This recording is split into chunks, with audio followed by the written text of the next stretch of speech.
39, 40, 41 গ্রীষ্মের সময় প্রচন্ড উত্তপ্ত তবুকের জিহাদে ডাক এসেছিল।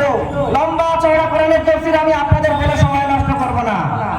আল্লাহ রাসূল সাল্লাল্লাহু আলাইহি সাল্লাম সারা মদিনাবাসীর ঘোষণা করে দিয়েছিলেন, এমনকি মাস্তুরাতদের পর্যন্ত হুকুম এসেছিল দুগ্ধপোষ্য কোলের শিশুকে রেখে দিয়ে মাস্তুরাত পর্যন্ত তবুকের জিহাদে রওনা হয়েছিল। পুরুষ সেখানে মদিনা মুনাওয়ারা কোনো গলিতে বাড়িতে কেউ ছিল না, মুসলিমের কয়েকজন মাত্র ঈমানদার মদিনার বাড়িতে ছিল।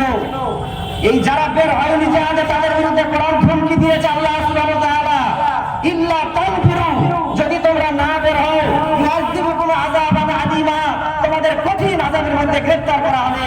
কঠিন আযাব কি? ওয়ায়াস্তাবদিল কওমান গায়রাকুম ওয়া লা তাদুররুহু শাইয়্যা, তোমাদের মাঝখানে একটা গায়ের কওম বাদশাকে নিযুক্ত করে দেওয়া হবে, তার কোনো আইনে তোমরা পেরেশানি হয়ে যাবে।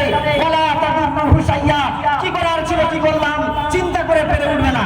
সম্মানিত ইমানদার ভাই, 1400 বছর পূর্বে কোরআনের সেই দ্ব্যর্থহীন উজ্জ্বল অক্ষরের ভাষা আজ 2025 সালে এসে কেন্দ্র সরকার হঠাৎ বিল পাস করিয়ে সারা বিশ্বের মুসলমানদের হৃৎপিণ্ডে আগুন লাগিয়ে দিয়েছে।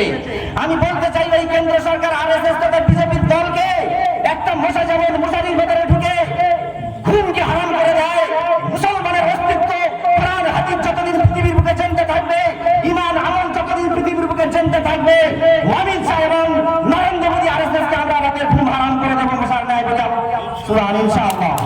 সম্মানিত ইমানদার ভাইরা, তাই আমি আপনাদের বলছি এই যে ভারতের জমিনে যে আমি আয়াতটা তেলাওয়াত করেছি, সংক্ষেপে কথা বলে আমি আপনাদের ঠিকমতো বুঝিয়ে পেরে উঠছি না, দুটো কথা ভালো করে শুনলেন। ইনফিরু